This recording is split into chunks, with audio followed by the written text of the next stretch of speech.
and Andrew, that was quite a significant intervention by Peter Dutton at the end there. We thought it would be a general sort of bipartisan show of support for the US alliance and so on. But no, Peter Dutton came in with a challenge to the PM, get to Israel. A real surprise there from Peter Dutton, because he hasn't called a press conference to do that. He had a radio interview today and he didn't ask a question about it in question time. He could have used any of those forums, but he just casually drops it in there and puts the PM on the spot. I'm not sure Benjamin Netanyahu needs the Australian Prime Minister in Israel at the moment, to be honest. I mean, a mid-sized power sometimes flatters us in terms of our role in the world. Joe Biden, Rishi Sunak, a bit different. But Dutton able to point out there that Netanyahu hasn't even called the PM back. You'd assume the PM's tried him. He's called the Israeli ambassador. We found that out on Chris Kenny last night. But anyway, Kieran, it's a worrying time in the world. Have a look at this footage overnight.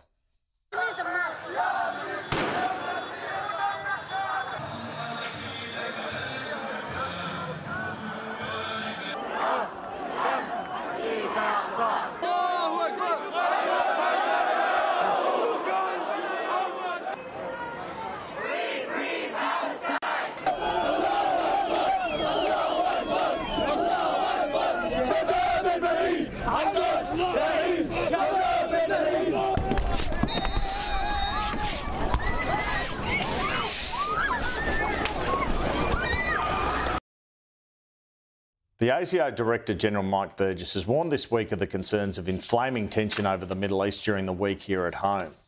And Government Minister Ed Husic was saying on the ABC this morning that Palestinians were being killed and that was not being acknowledged in the same way as the Israelis. And he was backed in by another minister in Anna Lee. I feel very strongly that Palestinians are being collectively punished here for Hamas's barbarism. It's been remarked that what happened on October 7 was Israel's equivalent of 9/11. The number of Palestinians that have been killed so far equates to the number of people who lost their lives 9/11. We don't see any public landmarks in Australia that are being lit up in red, black, white and green. There'll be people that are very uncomfortable with me making that remark.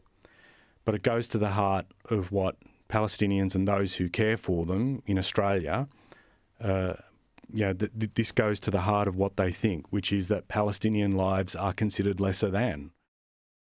No food, no energy, no way out. It is hard to argue that it is not a form of collective punishment. Well, little-known Labor backbencher joined in and called for no Israel invasion of Gaza today. The people of Gaza cannot be collateral damage. Hamas is a terrorist organisation.